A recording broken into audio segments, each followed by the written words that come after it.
समादेशको जो निर्णय भएको थियो त्यो निर्णयमा चाहिँ समयावधि निर्दिष्ट नभएको हुनाले जे पनि गरे हुन्छ भन्ने खालको दुराशय उनीहरूका ती अभिव्यक्तिहरूमा म पाउँथेँ। तर त्यही बीच प्रचण्डले चाहिँ मङ्सिर 4 गते चुनाव हुनेतर्फ टेन्टेटिभ निदो भएको छ र त्यही मितिमा चाहिँ चुनाव घोषणा हुन सक्ने सम्भावनाको उल्लेख गर्नुभएको थियो गएको हप्ता। अब नेपालका नेताहरू त भरलाग्दा छैनन्, उनीहरूलाई भर गरेर हिँडियो भनेदेखि अप्ठ्यारो हुन्छ, भर गरेर हिँडौँ कि नहिँडौँ भन्ने अन्यल हामीलाई पनि थियो र यिनीहरूले चाहिँ यस्तो खेलखाल झेलझाल गर्छन् होला भन्ने दुविधा हाम्रा मनमा पनि छँदै थिए। तर एउटा ठाउँमा चाहिँ हामीलाई अलिकति आश्वस्त हुन बाध्य कहाँ हुनु परेको थियो भने अन्यथा त्यो चाहिँ प्रतिगामी हरकत हुन्छ भन्ने भाष्य चाहिँ यिनीहरूले केपी ओलीको हकमा पहिल्यै पटक पटक उल्लेख गरिसकेका थिए। किनभने केपी ओलीले वास्तवमा गैर संवैधानिक हरकत मात्रै गर्नुभएको र अदालतको निर्णयलाई अवज्ञा मात्रै गर्नुभएको वास्तविकता यो थियो।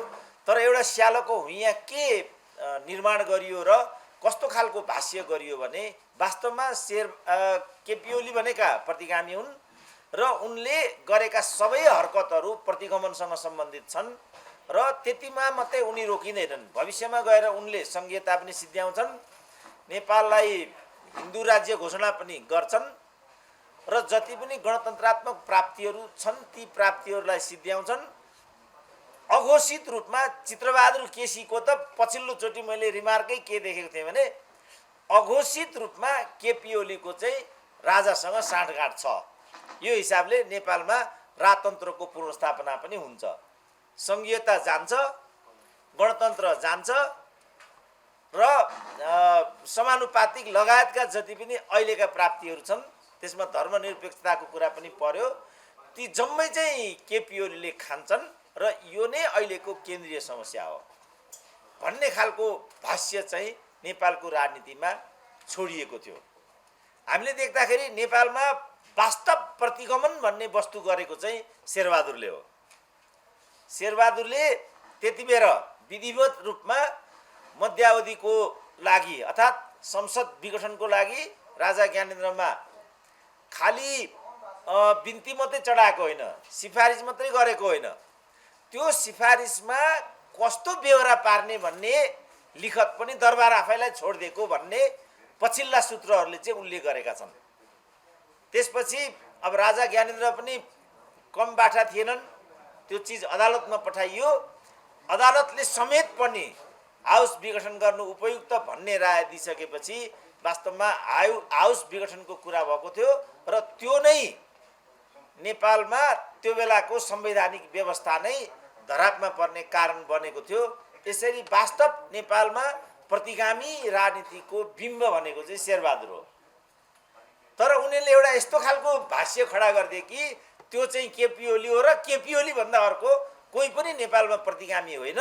त्यसकारण उनले अघि पनि मैले भने जस्तो धर्मनिरपेक्षता सिद्ध्याउँछन्, संघीयता सिद्ध्याउँछन्, गणतन्त्र सिद्ध्याउँछन् र नेपालमा राजतन्त्र पुनर्स्थापना गर्छन्। त्यसो भएको हुनाले अहिलेको राजनीतिको सबैभन्दा ठुलो प्राप्तिहरूको गणतन्त्रको प्राप्तिको अवरोध भनेको केपी ओली हो र सम्पूर्ण रूपमा यसलाई ठेगान नलाउँदासम्म नेपालको लोकतान्त्रिक जो प्रणाली छ, जो धर्मनिरपेक्षतासँग सम्बन्धित छ, संघीयतासँग सम्बन्धित छ र गणतन्त्रसँग सम्बन्धित छ, यो व्यवस्थालाई बचाउने हो भनेदेखि गठबन्धन अपरिहार्य छ र यसका लागि चाहिँ गठबन्धन बनाउनै पर्छ र एमालेलाई पूर्णतः किनारामा नलगाउने हो भनेदेखि अघि मैले उल्लेख गरेका जे चुनौतीहरू छन् ती चुनौतीहरू चाहिँ धरापमा पर्न जान्छन् भन्ने परिवेश निर्माण गरिसकेपछि गठबन्धन गर्नको लागि त उनीहरू एक प्रकार कृत सङ्कल्पित थिए।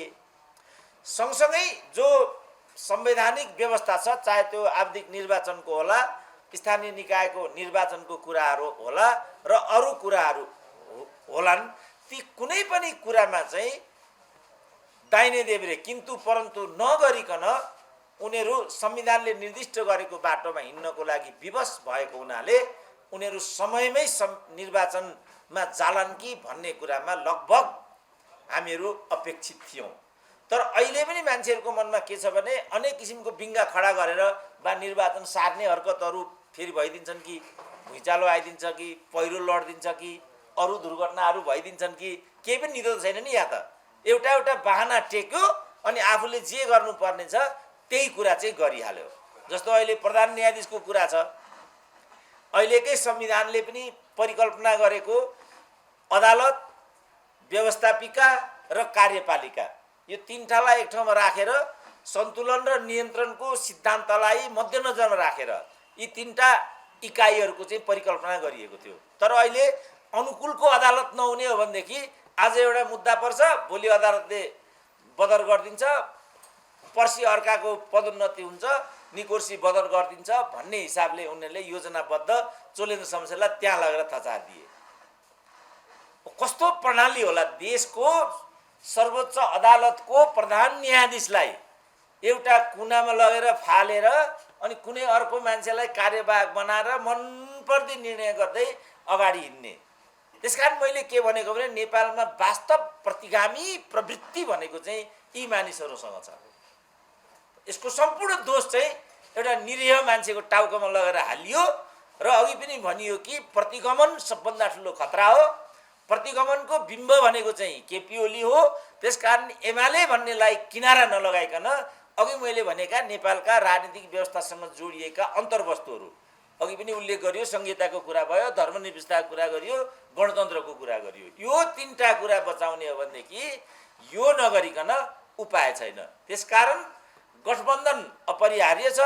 चित्रबहादुर केसीको त यहाँसम्म छ कि नागरिकताको कुरा आयो, चित्रबहादुर केसीको पार्टीको समर्थन छैन, उम्मेदवारहरू खडा गर्यो, चित्रबहादुर केसीको पार्टीको समर्थन छैन, तर गठबन्धन चाहिँ कायम रहनुपर्छ। गजब छ नि। दैलेखको जनमोर्चा पार्टीका साथीहरूले मलाई फोन गरे, स्थानीय निकायको निर्वाचनमा दैलेखमा चाहिँ राष्ट्रिय जनमोर्चाको उम्मेदवारले गठबन्धनको विरुद्धमा लडेर हार्नु परेको रहेछ, तर पनि गठबन्धन कायमै रहनुपर्छ। किनभने प्रमुख दुश्मन भनेको एमाले हो, प्रमुख दुश्मन भनेको केपी ओली हो, किनभने ऊ संघीयता विरोधी हो, धर्मनिरपेक्षता विरोधी हो, गणतन्त्र विरोधी हो। मलाई लागेको कुरा चाहिँ के भने यो चिजको लागि केपी ओली 14 वर्ष जेल बसेका हुन्, झाबामा टाउका काटे इत्यादि भन्ने कुराहरू पनि हामीले सुनेकै छौँ। ती मानिससँग आबद्ध दलले यी तीनटा कुराहरू खाइदेला भन्ने कुरा मेरो मनले कहिले पनि मानेन। तर मलाई नै फेरि केपी ओलीको अनुमान भनिदिए। यहाँ त यस्तो गाह्रो भइदियो नि, कसैकोमा पनि भएको गुणको कुरा गरियो भने डाक्टर सुन्दरमणिले राम्रो जाँच गर्नुहुन्छ भन्यो भने पनि नेपालका मान्छेलाई ठिक लाग्दैन, किनभने सबैलाई लखेट्नुपर्छ भन्ने यहाँका मान्छेको बुझाइ छ। त्यो काम हामी गर्न सक्दैनौँ र हामी गुण र दोषको आधारमा चिजलाई प्रस्तुत गर्छौँ, बुझ्छौँ भन्ने चिजलाई हामीले चाहिँ मिडियाको क्षेत्रमा पनि राख्न खोजेको, राजनीतिको क्षेत्रमा पनि भन्न खोजेको। जस्तो अब अहिले नागरिक समाजको कुरा छ, अकुपाई बालुवाटार भन्थे, आजै भएन भन्थे, भोलि नै भएन भन्थे, उफ्रिरहन्थे। त्यसपछि पनि त समस्याहरू छँदैछन्। अनेकचोटि मैले भने यो रिपोर्टर्स क्लब आउने सडक जुन दुरावस्था, यो के कारणले यो बाटो यस्तो छ? विदेशी पाहुनाहरू पनि आउँछन् यहाँ। हेर, यतिका पत्रकारहरू पटक पटक मैले यो कुरा गरेँ, कमसेकम यो एउटा सडक त बनाइदियो न। यही भृकुटी मण्डप परिसरको पनि आयो होला। यहाँसम्म मैले भने कि अहिले काठमाडौँका नयाँ मेयरले चाहिँ पार्क बनाउने कुरा ल्याए अरे भन्ने। मैले त्यो महानगरपालिकासँग पनि के आह्वान गरेँ भने नयाँ पार्क होइन, भएको पार्क व्यवस्थित गरिदेऊ न। त्यसको लागि भृकुटी मण्डपलाई चाहिँ व्यवस्थित गरिदेऊ। यसको जे आय छ त्यसलाई पारदर्शी बनाऊ।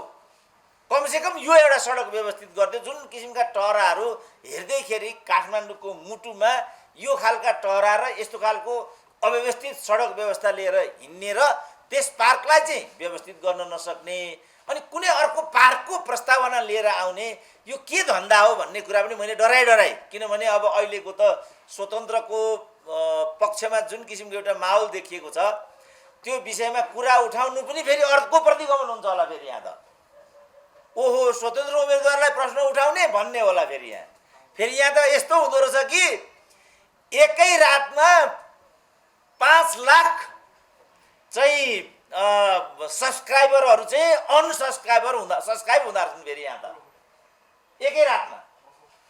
त त्यो हुन लाग्यो भने त फेरि बाँच्नै गाह्रो छ यहाँ त। यो खालको जुन एउटा कार्यशैली र आचरण व्यवहार हामीले चाहिँ समाजमा विकास गरिराखेका छौँ, यसले हामी कसैलाई पनि फाइदा गर्दैन र कसैलाई पनि अगाडि बढ्न दिँदैन भन्ने कारणले गुण र दोषको प्रसङ्गलाई हामीले उठाउन खोजेको।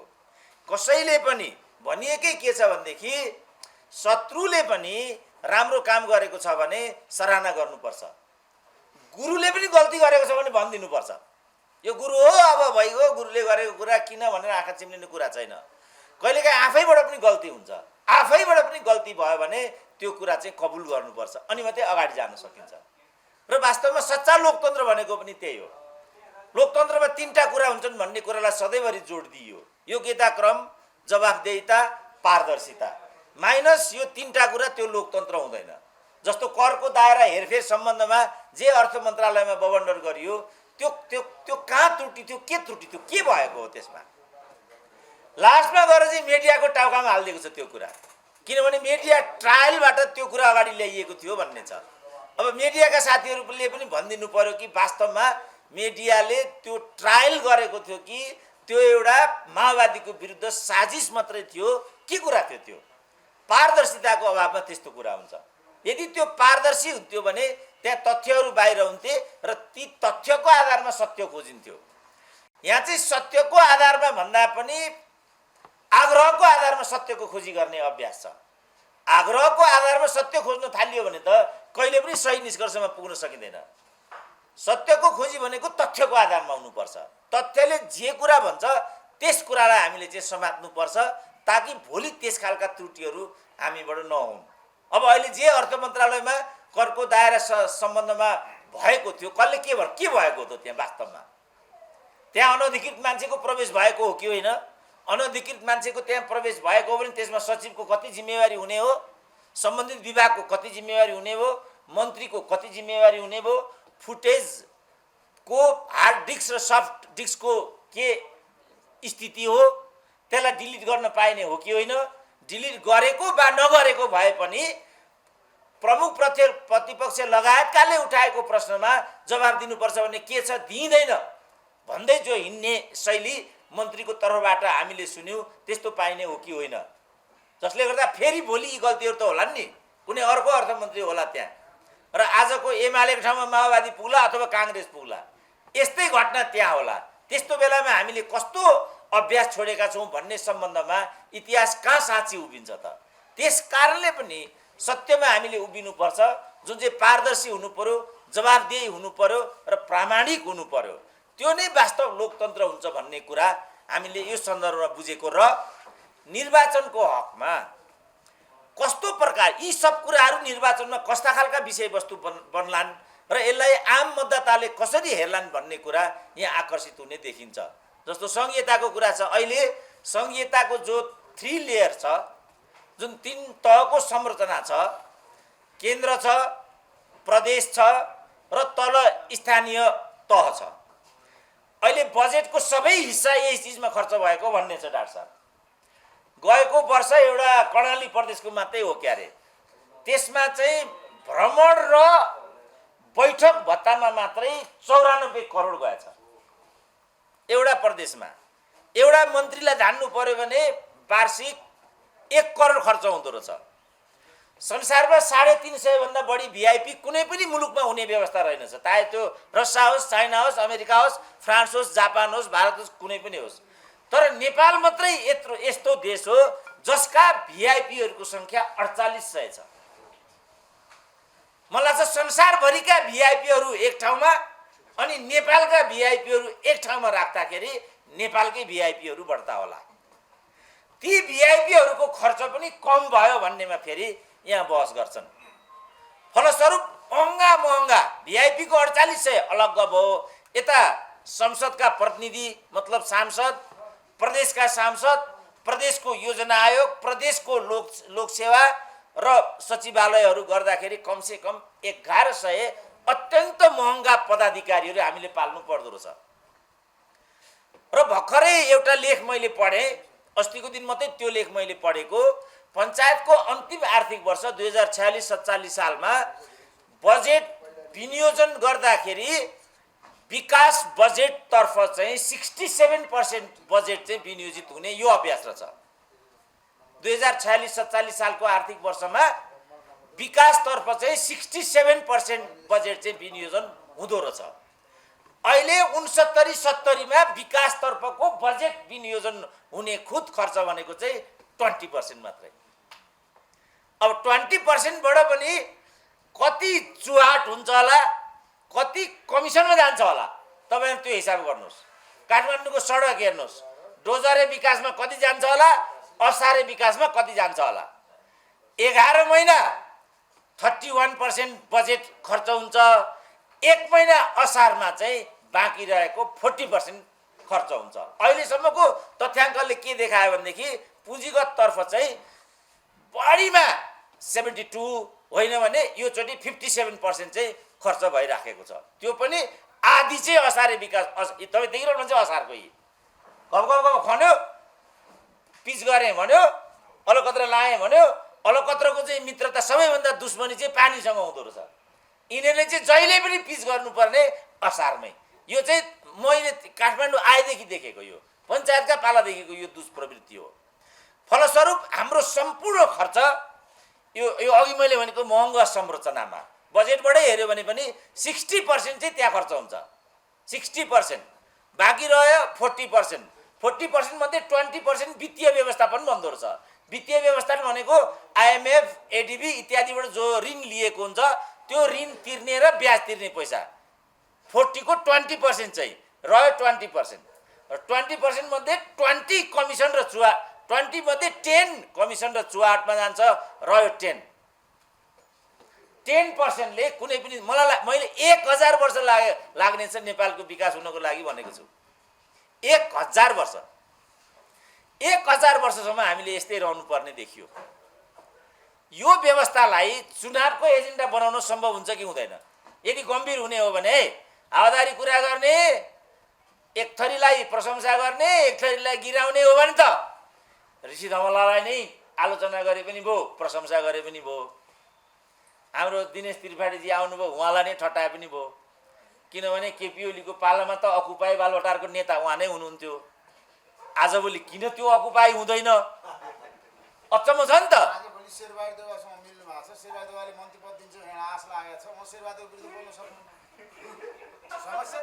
मेडमसँग सोधिसकेको, मेडमले मानिसक्नुभयो।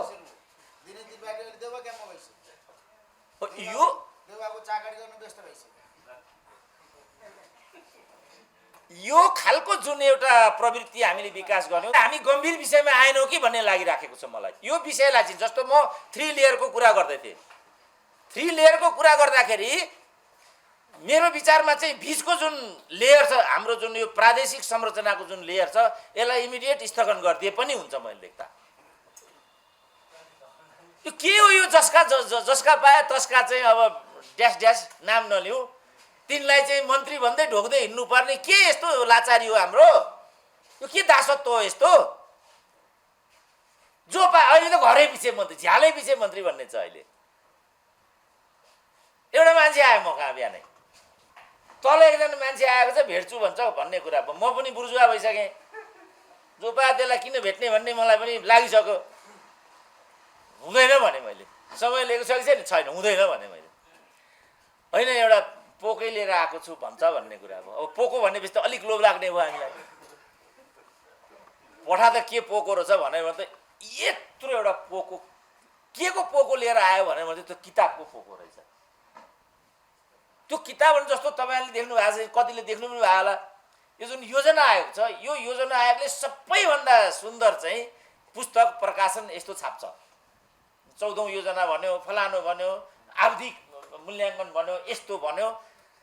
अहिले के रहेछ नि, यो प्रदेशको जुन योजना आयोग हुन्छ, सम्पूर्ण योजना आयोगले त्यही काम गर्छ। त्यो काम पनि गर्दा रहेछन्। त्यो पोको लिएर म भए ठाउँमा आए, के हो यो भनेर मैले सोधेँ। अनि हजुर म त आजभोलि यो बागमती प्रदेश योजना आयोगको उपाध्यक्ष छु, अनि हाम्रो योजना आयोगले छापेका प्रकाशनहरू यिनीहरू हुन्, हजुरलाई काम लाग्छ भनेर लिएर आएको पो भन्छ त केटो त।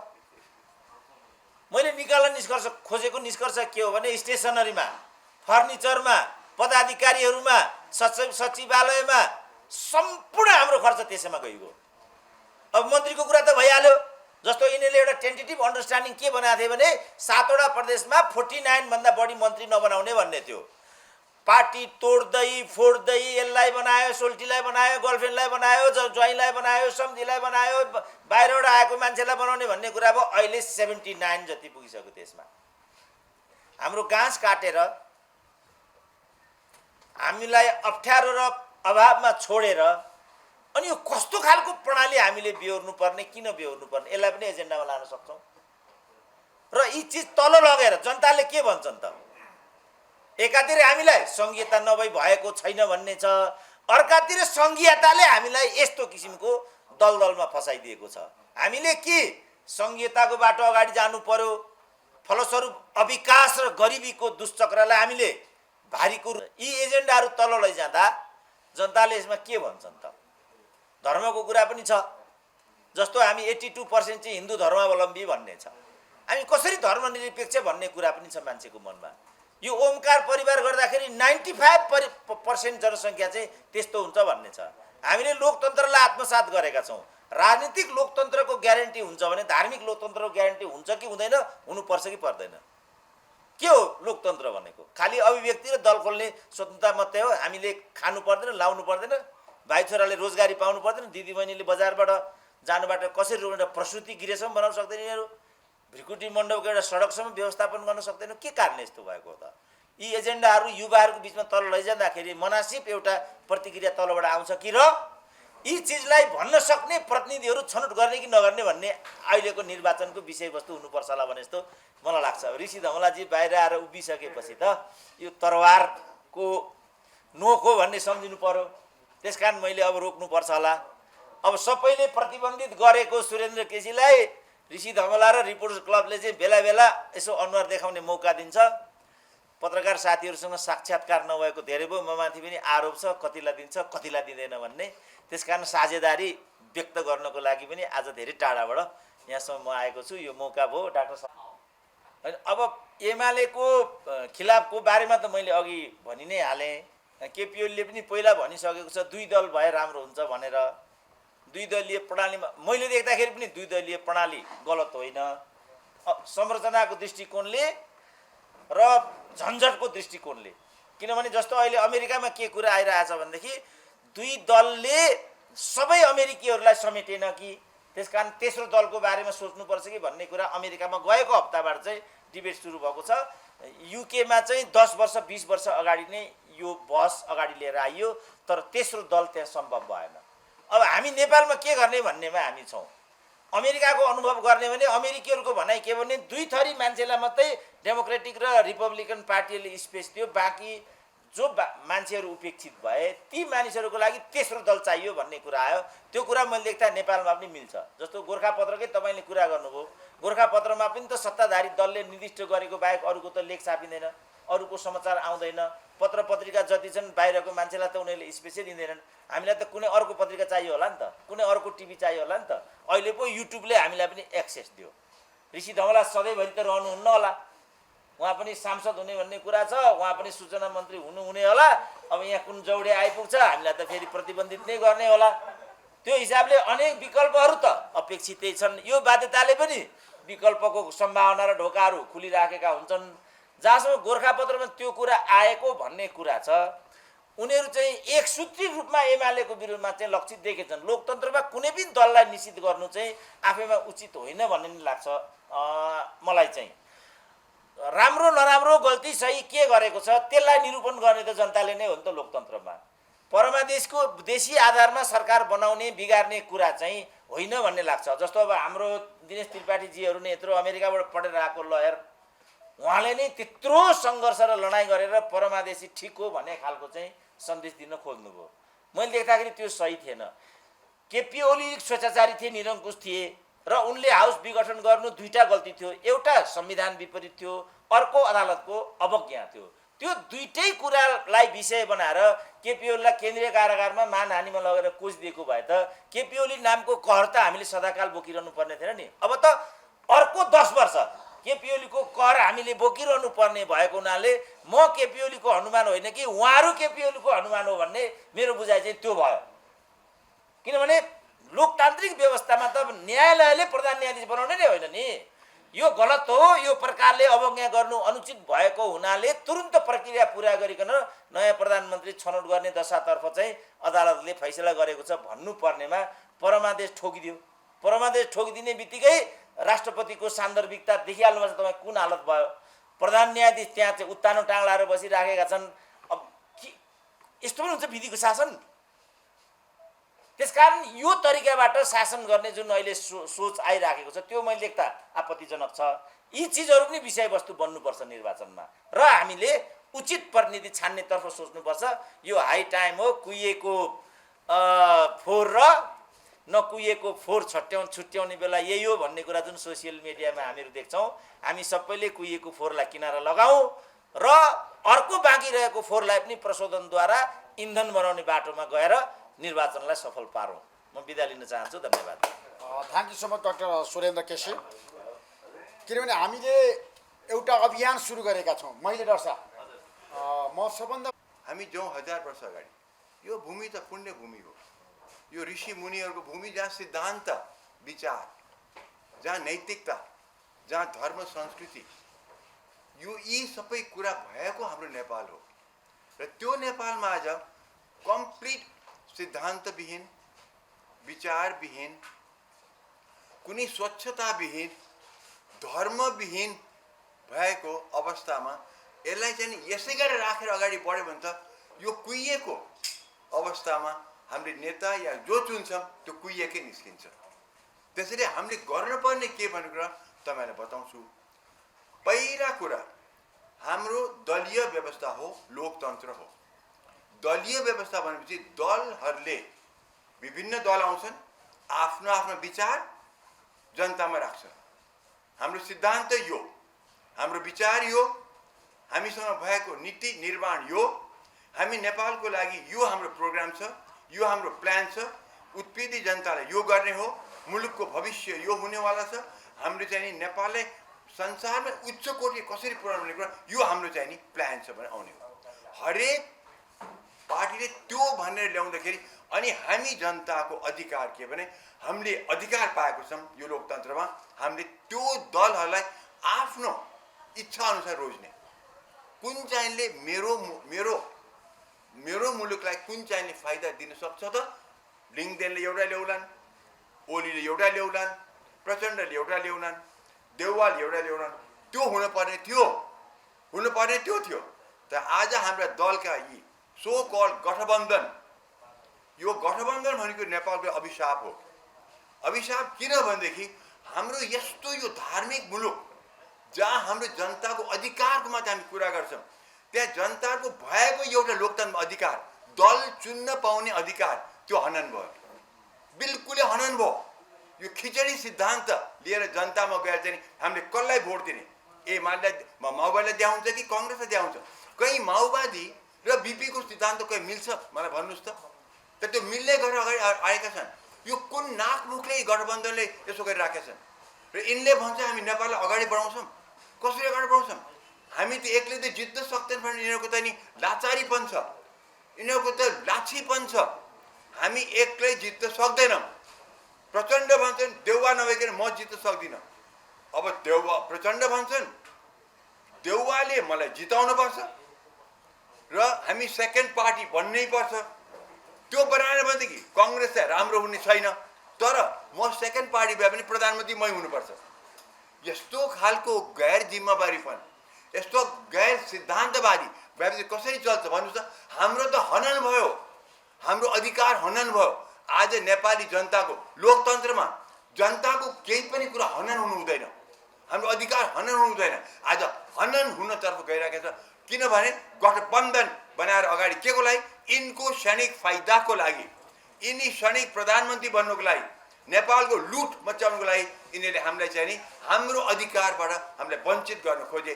सबभन्दा पहिले नेपाली जनताले यसपालि गठबन्धन बनाएर कोही आउँछ भनेदेखि हराउनै पर्छ। कुनै हालतमा जिताउन हुँदैन, किनभने त्यहाँ गन्ध पुरा भ्रष्टाचारको, गैर सिद्धान्तवादीहरू र हाम्रो अधिकार हनन गर्ने व्यक्तिहरू जो आउँछन् अगाडि, तिनलाई कुनै हालतमा जिताउनु हुँदैन। जितायो भनेदेखि म खबरदारी गर्छु, चेतावनी दिन्छु, यो मुलुक राम्रो अवस्था हुनेवाला छैन। कुनै सिद्धान्तमा नचलेपछि त्यो मुलुक अगाडि बढ्न सक्दैन। र लोकतन्त्रमा दलीय व्यवस्था हाम्रो छ। दलीय व्यवस्थालाई नै मास्टिने हो, हामीले चाहिँ चुन्न नपाउने हो भनेदेखि त्यो दलीय व्यवस्था हामीले के को लागि? र त्यो दलीय व्यवस्थामा दलहरूले अगाडि आफ्नो सिद्धान्त बोकेर अगाडि नआउने हो भनेदेखि मुलुक अगाडि कसरी बढ्न सक्छ? र हामी सधैँ दलदलमा फस्ने हो। र त्यसो हो भनेदेखि यो सिस्टम, अघि ऋषिजीले भन्नुभयो, यो दलीय सिस्टम हामीलाई जे भए पनि यो चाहिन्छ भन्नुभयो, तर यसमै वितृष्णा फैल्यो फेरि भनेदेखि यो आउँदो चुनावमा म त देख्छु अन्तिम हाम्रो यो अवस्था छ। अब यो अन्तिम चेतावनी हो। हामीले 7 सालदेखि अहिलेसम्म यो सिस्टम, यो पार्लियामेन्ट्री सिस्टम हाम्रो छ। अहिले 7 सालदेखि 79सम्म चाहिँ नि हामीले यसलाई ट्राई गऱ्यौँ, सक्सेसफुल भएको छैन। दुई चोटि त कु भइसक्यो। यस्तो अवस्थामा यो सिस्टम अब अन्तिम ट्रायलमा छ। यो इलेक्सनमा हामीले बुद्धिमानीसँग दिन सक्यौँ, सही पार्टीलाई भोट गर्न सक्यौँ, सही व्यक्तिलाई चाहिँ ल्याउन सक्यौँ जिताएर, सही व्यक्तिलाई प्रधानमन्त्री बनाउन सक्यौँ भनेदेखि हाम्रो यो दलीय व्यवस्था रहला, पार्लियामेन्ट सिस्टम पनि रहला। तर त्यो नहुने भनेदेखि यो दलीय व्यवस्था मात्रै होइन, सिस्टम नै जान्छ। त्यो भयो भने अर्को कु हुन्छ। कु नभई छाड्दैन। यसरी जब दलहरूले हाम्रो अधिकार हनन गर्दै गइरहेका छन्, त्यो त्यसमा कु नभइकन अब हुँदैन। यस्तो अवस्था नेपालमा यिनीहरूले पुर्याएका छन्। अब भने ओलीलाई भने प्रतिगामी। सुरेनजीले अहिले एकदम व्याख्या गरिसक्नुभयो। ओली जे भए पनि एक ढिका, एक पार्टी, एउटा सिद्धान्त बोकेर अगाडि बढेको छ। उसले खिचडी चाहिँ सिद्धान्त दिएको छैन। र उसले जे मन पराउनुहोस् मन नपराउनुहोस्, तर नेपालीहरू वीरतालाई पूजा गर्छन्। वीरतालाई, एक्लै म आउँछु, जित्न सक्छु, 5 दल एकातिर म एकातिर, म जित्छु भन्ने अवस्थामा जब ओली बोल्छन्, नेपालले तिनको कदर गर्छ, अवश्य कदर गर्छ।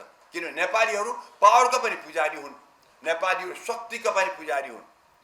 अब यहाँ अचम्म कुरा के छ भनेदेखि एक दलका एउटा नेता भन्छन् हामीलाई चाहिँ नि गठबन्धनले धोका दियो माधव नेपाल, तर गठबन्धन नभई हुँदैन। यो दुई जिब्रे गैर सिद्धान्तवादी लुते लाचार व्यक्ति भए, नेता भएपछि मुलुक यस्ताले अगाडि कसरी हाम्रो मुलुकलाई लग्न सक्छ? दोस्रो, प्रचण्ड देउवाले मलाई जिताउनु पर्छ, जिताउने मात्र होइन मलाई सेकेन्ड पार्टी बनाउनु पर्छ। तर जितेपछि म सेकेन्ड पार्टी हुन्छु, तर कङ्ग्रेसले प्रधानमन्त्री पाउँदैन, मैले पाउनुपर्छ। गजबको कुरा छ बा। यो भन्दा नीच कुरा के हुन्छ? आफ्नो बाहुबल छैन, शक्ति देखाउन सक्दैनन्। कङ्ग्रेसको देउवा प्रधानमन्त्री दिनेजी आउनुहुन्छ, प्रधानमन्त्री देउवा भन्छन् कङ्ग्रेसहरू तिमी एक्लै जित्छौ भन्छौ, कहाँ जित्न सक्छौ? मै झन्डै हारेर चाहिँ डडेलधुरामा प्रचण्ड र माओवादी, प्रचण्ड र चाहिँ ओली मिल्दाखेरि हुँदैन, हामी गठबन्धनबाट जाऊँ। कङ्ग्रेस पार्टी त्यो इतिहास बिर्स्यो। 7 सालको अगाडिदेखिको क्रान्तिकारी पार्टी त्यो बिर्स्यो। राणा शासन फैलेको कुरा बिर्स्यो। 46 सालको आन्दोलन अगुवाई गरेको त्यो बिर्स्यो। आफ्नो इतिहास बिर्सिने गौरवपूर्ण कङ्ग्रेस पार्टीको आज यो दशा। आज के दशा भनेदेखि हामी हारसम्म, यतिसम्म चाहिँ नि लाचारीपन, लुतेपन देखाएपछि यस्तो पार्टीले फेरि हामीले कसरी चाहिँ नि भोट दिएर जिताउने र यस्तोले हाम्रो मुलुक कसरी अगाडि बढाउँछ? र देउवा मात्रै होइन, सुरुमा त देखाए थिए उनका second third rank Gagan Thapa, Shekhar Koirala, यी सब विश्वप्रकाश सबै हामी गठबन्धनबाट जान हुँदैन भन्थे। अहिले त के भन्छन् भनेदेखि यो स्थानीय चुनाव भएपछि कङ्ग्रेसले चाहिँ नि 29वटा सिट कति स्थानीयमा जितेको, बढ्ता जितेको हुनाले अब हामी गठबन्धनबाट जानुपर्छ। बाप रे बाप, यो कङ्ग्रेस पार्टी त्यो इतिहास बोकेको पार्टी। अहिले पनि कङ्ग्रेस भनेपछि मान्छेको मनमा आस्था छ, डेमोक्रेसीको नेपालको खम्बा हो। त्यो पार्टी आज भन्छ कि चाहिँ नि हामी चाहिँ नि गठबन्धन नगरी सक्दैन, मतलब हाम्रो हनन गर्यो कङ्ग्रेस पार्टीले पनि। त्यो कङ्ग्रेस पार्टी, बिपीको पार्टी, सुवर्णको पार्टी, भट्टराईको पार्टी, गणेश मानको पार्टी आज हेर्नुहोस् त कुन दशामा पुग्यो, कुन दशामा पुऱ्याए यही देउवाले। मैले भने नि जुन नेतामा गुण देखिँदैन, बोलीमा गुण छैन, देखाइमा क्यारिजमा छैन, बुद्धि भनेको म देख्दिनँ, बरु उनको श्रीमतीको बुद्धि धेरै बढ्ता देख्छु। त्यस्तो अवस्थामा कसरी चाहिँ नि कङ्ग्रेसलाई सेकेन्ड थर्ड र्याङ्कले चाहिँ नि त्यो एक्सेप्ट गरेर चाहिँ कि यस्ता व्यक्तिले चाहिँ नि बोलेको कुरा सत्य हुन्छ भनेर। कङ्ग्रेस हार्छ भनेको छ, हारे पनि हारेर देखाउ न, जिते पनि जितेर देखाऊ। तर यो सुरुमै चाहिँ नि हामी हार्छ भने खुट्टा कमाएर बस्ने, यो कस्तो कुरा हो? अनि के अरे हाम्रो चाहिँ नि हनन गर्ने। त्यसैले नेपाली जनताले यसपालि चाइचुई गर्ने होइन, यो लोकतन्त्र बचाउनु छ भने, अर्को नेपालमा कु नगराउने हो भने, कुनै हालतमा गठबन्धनबाट कोही आउँछ भने हराउनै पर्छ, कुनै हालतमा जिताउनु चाहिँ हुँदैन। तालमेल गरेर आऊ, सिट एडजस्ट गरेर मलाई आपत्ति छैन। त्यो सिद्धान्त नै चाहिँ नि उलटपुलट गरेर आउँछ भनेदेखि चित्रबहादुर केसीको सिद्धान्तहरू चाहिँ नि देउवाको कहाँबाट मिल्छ मलाई भन्नुहोस् त, कहाँ मिल्छ मलाई? अब संहिता, चित्रबहादुर केसी संहिता टोटल विरोधी, यिनीहरू चाहिँ टोटल चाहिँ नि फोर, र संहिता अहिले हामीलाई गाह्रो भइसक्यो। संहिताको वकालत गर्ने मध्ये म पनि हुँ, सडकमा हामी उत्रेकै हौँ संहिताको लागि। तर हामीले कल्पना गरेको संहिता लुटको संहिता होइन, मुलुकलाई लुट्यो संहिताले, मुलुकलाई खोक्रो पार्यो संहिताले। यस्तो संहिता तत्काल अडिट हुनु, म तत्काल हटाऊ भन्दिनँ, अडिट हुन पर्यो, सही छ कि छैन, कतिवटा राख्ने भएदेखि कति खर्च हामीले सेन्ट्रलले धान्ने, कति यसले आफै उमार्न सक्छ। यहाँ उमार्न त केही पनि छैन, सबै सेन्ट्रलबाट चुसेर खाइरहेका छन् भनेदेखि यो खोक्रो भइसक्यो हाम्रो अर्थतन्त्रमा, झन् खोक्रो भने सुनिलजीले भन्नुभयो 20% चाहिँ नि हाम्रो चाहिँ विकासमा खर्च छ। मलाई भन्नुहोस् त, योभन्दा लाज मर्नु कुरा के छ? यी नेताहरू 4800 त भिआइपी रहेछन्, यस्ताले के खाना भिआइपी भने? किन भिआइपी? यिनीहरूलाई चाहिँ 10-10, 15-15 सिक्योरिटी किन? के को लागि? म डाक्टर हुँ, मैले कोरोनाले को काम गर्न जानुपर्छ, मैले अनेक भयङ्कर रोगीको काम गर्न जानुपर्छ, मलाई रोग लाग्छ, मलाई लाग्यो पनि, भर्खरै लाग्यो, कोरोना लाग्यो मलाई, त त्यो डराएर चाहिँ नि म लुकेर त बस्दिनँ, मैले घेराबन्दी बस्दिनँ। यो पोलिटिकललाई छ, उनीहरूले हो खतरा सबैलाई हुन्छ, पाइलटले प्लेन उडाउँछ, त्यो ब्याड वेदरमा पर्दैन, खराब वेदरमा पर्दैन, एक्सिडेन्ट पनि भएको छ, त्यो तपाईँले म उडाउँदैन भन्न पाइन्न। त्यो यो 4800लाई चाहिँ नि 11,000लाई चाहिँ नि हामीले किन 1100लाई किन हामी चाहिँ यत्रो चाहिँ पालन पोषण गरेर यो सेतो हात्ती किन हामी पालिराखेका छौँ? तत्काल बन्द हुनु पर्यो। यसपालिको एजेन्डा एउटा दलहरूले ल्याउनु पर्यो कि हामी तत्काल भिआइपीको सेवालाई जति खर्च भयो हामी बन्द गर्छौँ। आम नागरिक भएर बस, तिमीले के पो ठुलो काम गर्यो मुलुकको लागि? कुन चाहिँले आज भत्ता खानेहरूले कुन चाहिँले नेपालका ठुलो काम गरे मलाई बताउनुहोस् त। आजको दिनमा यो बिपी कोइराला हो, भट्टराईजी हो, गणेशमान हो, यिनीहरू प्रचण्डले 13-14 हजार मान्छे मारेर आएका छन्। आज यही हो त खाउवादी भएको, माओवादीबाट खाउवादी भनेदेखि। अनि आज आएर चुनाव हुन्छ हुँदैन भन्न सक्दैन, होला जस्तो लाग्छ। तर जुन विप्लवको काण्ड जुन अहिले आयो, विप्लवको काण्ड देख्ने बित्तिकै मलाई शङ्का लाग्न थाल्यो।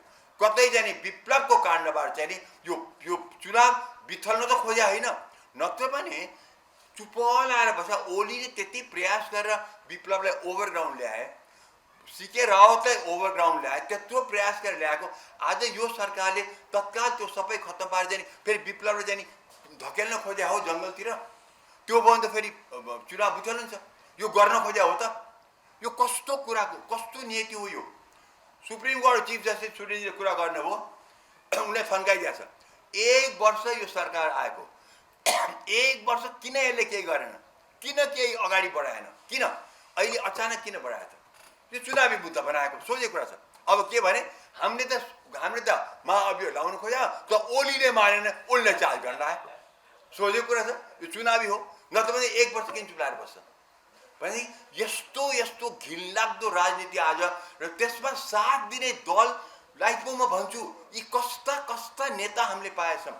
यस्ता नेता भएपछि मुलुकलाई दुश्मनै चाहिँदैन, यस्ता नेता भएपछि हामीले दुश्मन चाहिँदैन, मित्र। हाम्रो मित्र त कोही पनि रहेनछ। त्यसैले हामी अब प्रचण्डजी माओवादी तत्काल हम्फाल्दै भारत जानुहुन्छ, भारत जानुहुन्छ। उनको देउबाको श्रीमती भारतमै बसिरहनु भएको छ। अब के चलखेल भएर हामीलाई थाहा छैन। इलेक्सन आउँदैछ। यो त कस्तो भएको छ भने यो मुलुकको त राजनीति हाम्रो हातमै छैन जस्तो देखिन्छ।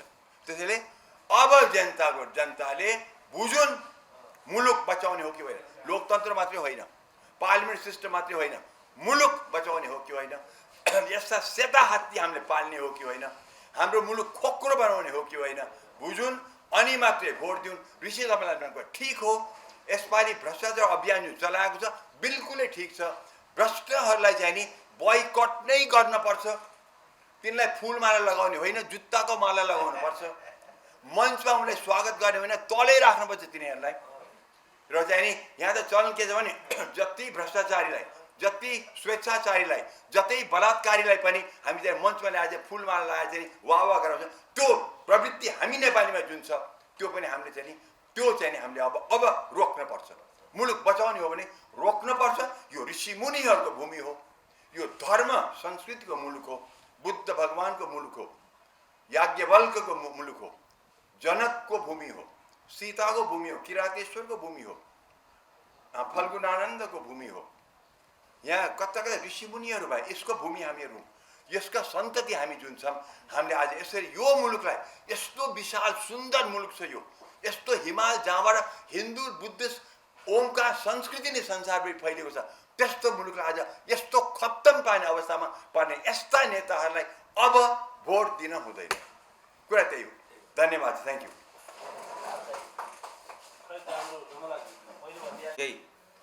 अब मुलुक एउटा चुनावको प्रक्रियामा अगाडि बढेको छ। लोकतन्त्रमा चुनाव भनेको एउटा त्यो महापर्व हो र जनताले आफ्नो सोभरेन्टी, सार्वभौम सत्ता जनतामा निहित भनिएको छ।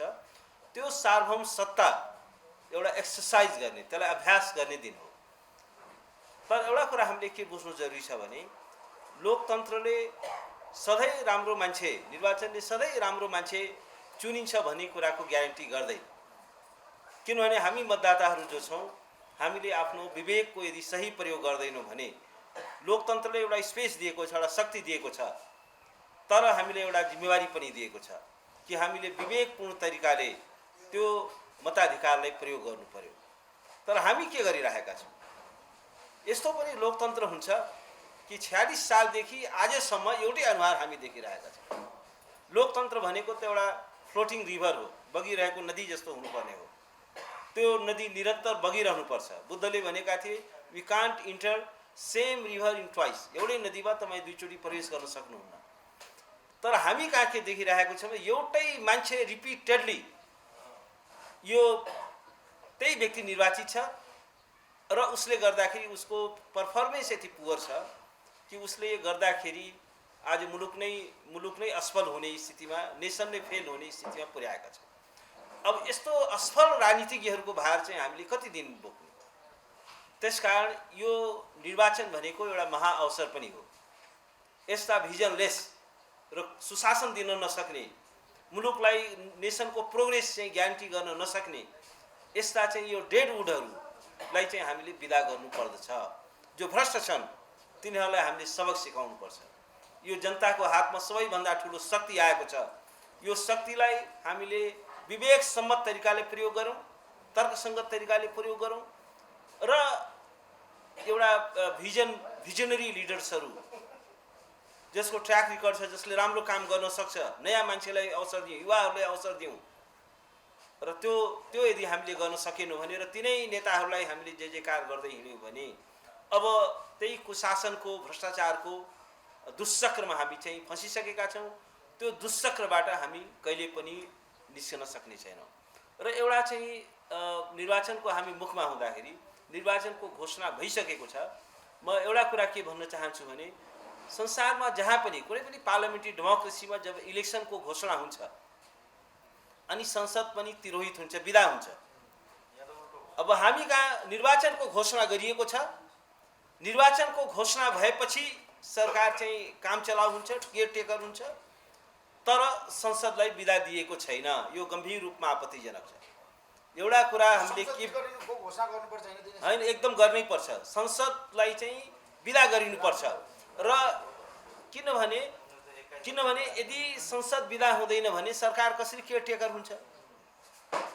सरकारले हामी किन केयरटेकर भन्छौँ, किन काम चलाउ सरकार भन्छौँ भने किनभने निर्वाचनको घोषणा भइसकेपछि त्यो सरकारलाई कुनै दीर्घकालीन निर्णय गर्ने, कुनै नयाँ कानुन बनाउने, कुनै नयाँ बजेट पास गर्ने, कुनै नयाँ नीतिको घोषणा गर्ने, आउने सरकारमाथि कुनै नयाँ बोझ थपर्ने त्यो अधिकार हुँदैन। उसको काम भनेको के हो भने यो सरकारको एउटै मात्र म्यान्डेट छ, चुनाव चाहिँ सफल गराऊ, निष्पक्ष तरिकाले चुनाव सफल गराऊ, दायाँ बायाँ अर्को केही हेर्न पाउँदैनौ, आउने सरकारमाथि कुनै बोझ थपर्न पाउँदैनौ, राज्य कोषमाथि नियुक्ति पनि गर्न पाउँदैन, एकदमै नियुक्तिहरू कुनै गर्न पाइँदैन। यहाँ त के छ भने नियुक्तिको प्रक्रियामा चाहिँ के छ भने अर्बौंको चाहिँ घोटालाहरू भएको छ, गलत मान्छेहरूले नियुक्ति पाएका छन्, लेनदेनको आधारमा आज हरेक सार्वजनिक पदहरू बिक्रीमा छन्। यो कस्तो लोकतन्त्र हो जहाँ हरेक सार्वजनिक पदहरू बिक्रीमा हुन्छन्, हरेक सार्वजनिक पदहरू निलाम बढाबढमा हुन्छन्? यो कस्तो लोकतन्त्र हो? लोकतन्त्रको नाममा उपहास भइरहेको छ। एउटा व्यक्ति जो खुलेआम करको दरमा परिवर्तन गर्छ, राति चाहिँ के छ भने संविधानले कानुनले नचिनेका व्यक्तिहरूलाई कार्यालयमा बोलाउँछ र करको दायरा दरमा हेरफेर गर्छ र त्यही व्यक्ति रिपिटेडली फेरि अर्थमन्त्री बनाइन्छ। यो राष्ट्रसँग गरिएको गम्भीर धोखाधडी हो। यस्तो गर्न मिल्छ? र संसदीय समितिले यस्तो मजाक खालको चाहिँ प्रतिवेदन दिन मिल्छ? त्यसकारण यो गम्भीर रूपमा आपत्तिजनक छ। पहिलो कुरा म के भन्न चाहन्छु भने अब निर्वाचनको मिति घोषणा भएको छ, सरकार काम चलाउ भएको छ र अब यो संसद चाहिँ विदा हुनुपर्छ। के को लागि संसद? जब यो सरकारले कुनै नयाँ कानुन बनाउन सक्दैन, नयाँ बजेट पास गर्न सक्दैन, कुनै नयाँ नीतिको घोषणा गर्न सक्दैन भने के को लागि संसद चाहियो? खालि के छैन अर्को 5 महिनासम्म यो सांसदहरूलाई चाहिँ के छैन भत्ता खुवाउनको लागि, दसैँको पेस्की बुझ्नको लागि र यत्रो सांसदहरूको चाहिँ के छैन 4 महिना 5 महिनाको तलब र भत्ता कति हुन्छ? ट्याक्स पेयरहरूमाथि एउटा गरिब राष्ट्र भनेको गरिब परिवार जस्तै हो। र अहिले चाहिँ के छैन हाम्रो निर्वाचन आयोगको चिफ यस्तो हास्यास्पद स्टेटमेन्ट दिनुहुन्छ।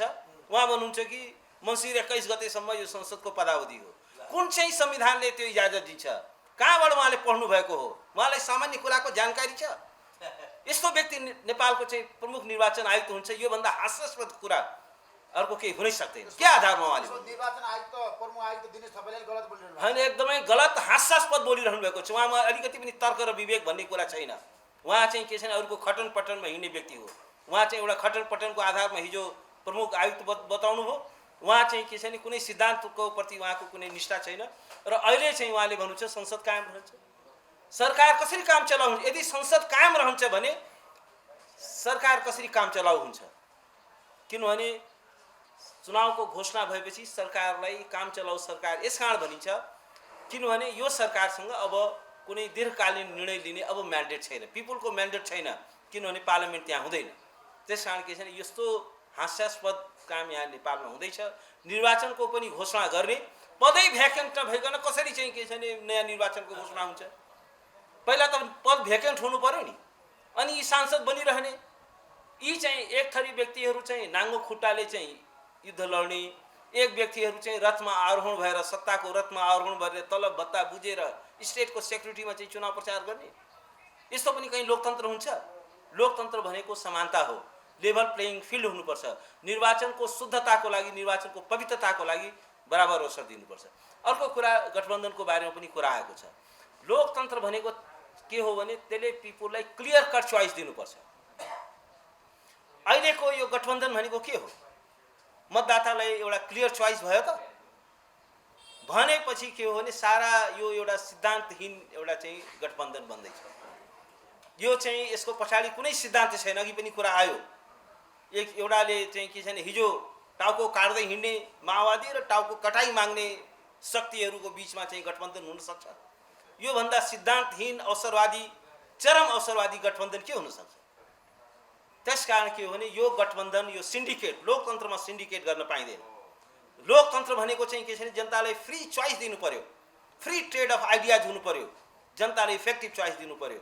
तर आज चाहिँ के छैन यो सिन्डिकेट खडा गरेर लोकतान्त्रिक मूल्य र मान्यतालाई खुम्च्याउन खोजिँदैछ, त्यसलाई तिरोहित बनाउन खोजिँदैछ।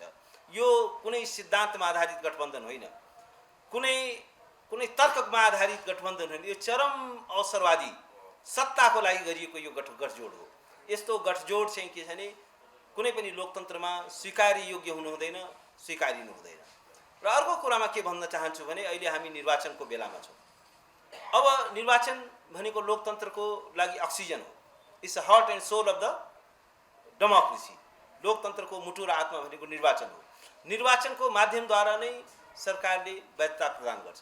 अब्राहम लिङ्कनले धेरै वर्ष अगाडि लोकतन्त्रको परिभाषा गरेको थिए, democracy is for the people, by the people, for the people, of the people.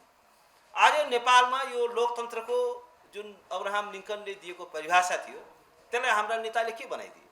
Democracy is Abraham लिङ्कनले भने बाई द पिपुल, हाम्रो नेताले स्पेलिङ चेन्ज गरेर BUY बाई द पिपुल गरिदिए।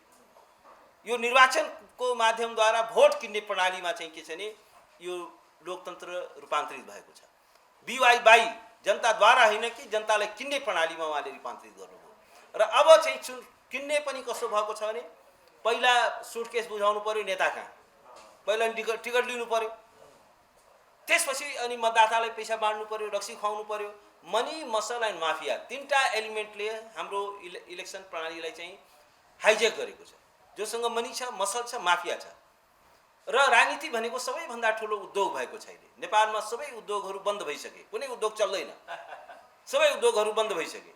एउटै मात्र उद्योग सफल छ बिना कुनै लगानी र अत्यधिक नाफा दिने, कैयौँ गुणा नाफा दिने उद्योग के हो भने राजनीतिक उद्योग। त्यसले नेताहरूलाई चाहिँ के छ भने अरबपति बनाएको छ। आज नेपालमा नेताहरूसँग कुनै पनि व्यापारीहरूभन्दा बढी पैसा छ आज नेताहरूसँग। र जुन व्यापारीहरूसँग पैसा छ नि त्यो उनीहरूको पैसा होइन, त्यो चाहिँ नेताहरूको पैसा हो। नेताहरूको पैसालाई व्यवस्थापन गर्ने ती फन्ड म्यानेजरहरू हुन्। धेरै नेपालका व्यापारीहरूको इतिहास हेर्नुहोस्, उनीहरूको कुनै बिजनेस व्यापार त्यस्तो खासै देखिँदैन नेपालमा, तर उनीहरू चाहिँ अरबपति देखिन्छ। र नेपालमा चाहिँ के छ भने नेपालले विदेशमा गएर, नेपालीले विदेशमा गएर लगानी गर्न सक्दैन, त्यो कानुनले प्रतिबन्धित गरेको छ। तर आज अर्बौं चाहिँ के छ भने क्यापिटल फ्लाइट भएको छ, अर्बौं डलरको। भर्जिन आइल्यान्ड जस्तोमा गएर, पनामामा जस्तो गएर चाहिँ त्यहाँ कम्पनी खडा गरेर त्यहाँ चाहिँ पैसा लुकाउने काम भएको छ। र ती व्यक्तिहरूले आज नेपालको पोलिटिक्सलाई कब्जा गरेका छन्। जो चाहिँ के छ भने नेताको फन्ड म्यानेजरहरूले, नेताको पैसा व्यवस्थापन गर्नेहरू। त्यसकारण एउटा असफल राज्यको एउटा लक्षण यो पनि हो। सफल राज्यमा के हुन्छ भने इन्टरप्रेनरहरूले, उद्योगपतिहरूले चाहिँ पैसा कमाउँछन् र उनीहरूले राज्यलाई ट्याक्स तिर्छन् र टेक्नोलोजी ट्रान्सफर गराउँछन्, उनीहरूले जब क्रिएट गर्छन्, राजस्व तिर्छन्। असफल राज्य भनेको के हो भने व्यापारीले पैसा कमाउँदैन, उद्योगपतिले पैसा कमाउँदैन, किनभने उद्योगै चल्न सक्दैन, सबै चाहिँ के छ भने त्यो ध्वस्त छ। कसले पैसा कमाउँछ भन्दाखेरि राजनीतिज्ञले पैसा कमाउँछ। यो भनेको चाहिँ के छ भने असफल राज्यको लक्षण हो। आज नेपालमा उद्योगपति, तपाईँले एउटा उद्योग खोल्नुहोस्, तपाईँले पैसा कमाउन सक्नुहुन्न अनलेस कि तपाईँको कुनै अपवित्र साँठगाँठ छ, तपाईँले अन्डरवर्ल्ड भएर तस्करी गर्नुहुन्छ, या नेपालमा चाहिँ के छ भने सामान ल्याउनुहुन्छ, त्यो फेरि विदेशमा त्यसलाई त्यही सामानलाई नेपाली सामान भनेर विदेशमा निर्यात गर्नुहुन्छ। यस्तो खालको चाहिँ के छ भने चलखेल गर्नेहरूले पैसा कमाउलान्।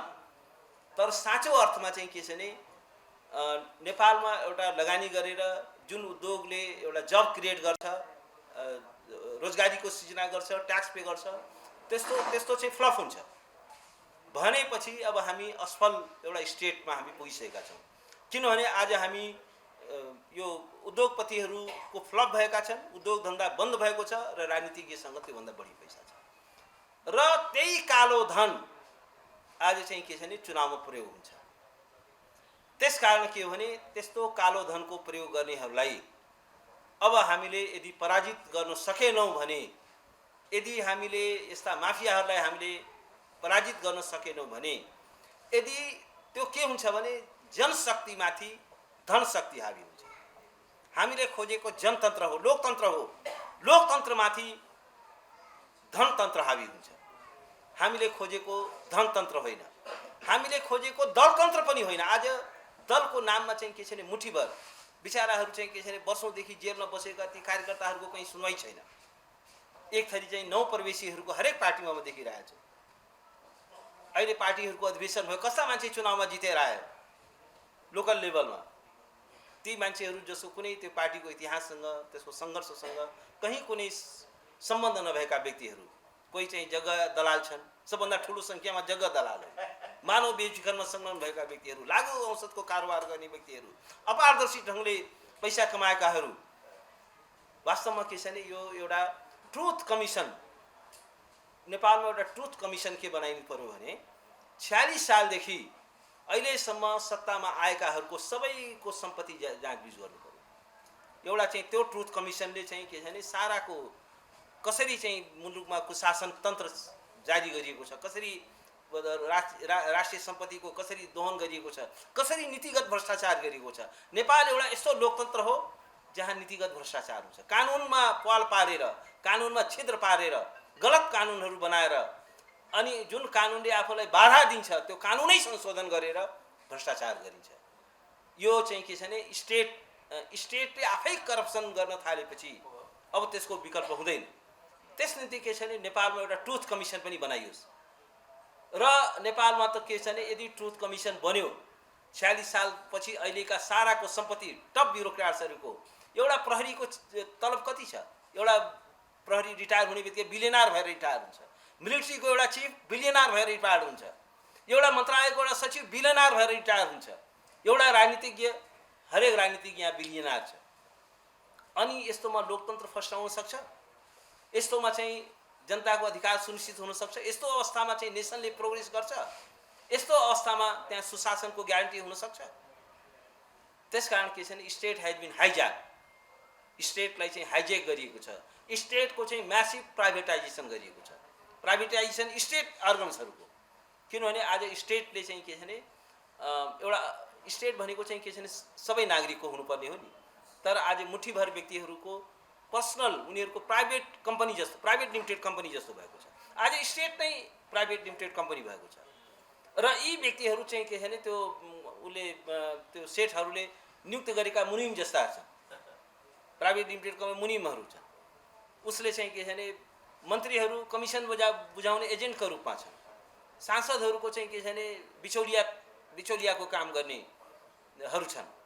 अनि त्यस्तोबाट चाहिँ के छ भने त्यस्तो यो एउटा महाअवसर हो। यो महाअवसरलाई म जनताको कन्साइनलाई, जनताको विवेक शक्तिलाई म आह्वान गर्न चाहन्छु।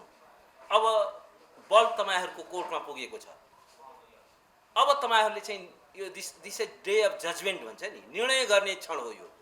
यसमा तपाईँहरूले चाहिँ सही निर्णय गर्नु पर्यो, विवेकसम्मत निर्णय गर्नु पर्यो। र मुलुक चाहिँ के छ भने अघि डाक्टर साहबले भन्नु यो एउटा महान राष्ट्र हो, यति धेरै सम्भावनाहरू भएको राष्ट्र हो, यति धेरै स्रोत र साधन भएको राष्ट्र हो, यत्रो रिच सभ्यता भएको मुलुक हो। किन आज हामी संसारको दरिद्रतम मुलुकमा छौँ?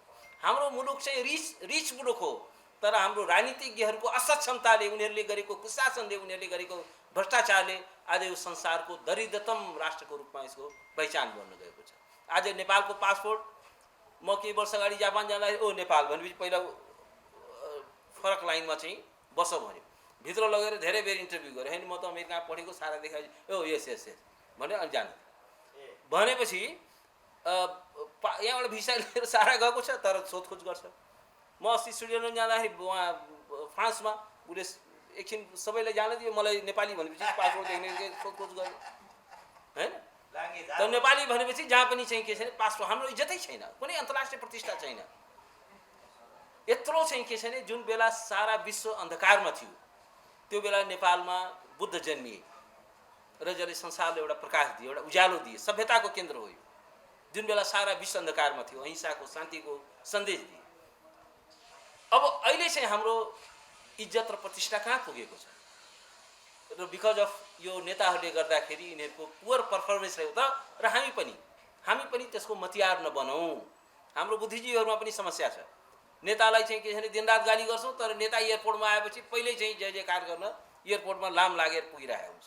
अस्ति म एयरपोर्टमा पोखरा जाँदाखेरि त्यहाँ ठुलो भिड थियो, मैले चिनेका कति प्राध्यापक यस्तो चिज थुप्रो थिएछन्। अनि के ए नेता आउँदै हुनुहुन्छ नि भनेर त्यो क्लास छोडेर त्यहाँ आएर एयरपोर्टमा चाहिँ जय जयकार गर्न आइपुगिरहेको।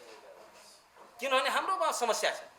हामीले चाहिँ के छ भने गलत व्यक्तिहरूलाई, गलत प्रवृत्तिहरूलाई चाहिँ हामीले साथ दिइरहेका छौँ। हामीले दासत्व स्वीकार गरिरहेका छौँ। दासतालाई हामीले यो इन्कार गरिसकेपछि नभए यस्तो हाँकाहाँकी यस्तो गर्न मिल्छ? हाताहाकी भ्रष्ट व्यक्तिलाई चाहिँ के छ भने पदोन्नति गरिन्छ, भ्रष्ट व्यक्तिलाई चाहिँ के छ भने अवसर दिन्छ। अब राजदूत चाहिँ के छ भने मेन पावर एजेन्टलाई लगेर चाहिँ तपाईँको राजदूत बनाइन्छ। अब योग्यतै नपुगेको व्यक्तिलाई लगेर भाइस चान्सलर बनाइदिन्छ। नकली सर्टिफिकेट भएको व्यक्ति, चोरेर आर्टिकल दिएको व्यक्ति चाहिँ भाइस चान्सलर बनाइन्छ। अब हाम्रा प्राध्यापकहरू त्यो उसको अन्डरमा जागिर खाइरहेका हुन्छन्। मास रेजिग्नेसन गर्नु पर्दैन। यस्तो चोरेको व्यक्ति चाहिँ के छ भने चोरेर चाहिँ के छ भने लेख लेख्ने व्यक्तिको भाइस चान्सलरसिपमा चाहिँ हामी चाहिँ जागिर खाँदैनौँ भनेर मास रेजिग्नेसन गर्नु पर्दैन हैन। त्यस कारण के हो भने समस्या हामीभित्र पनि छ।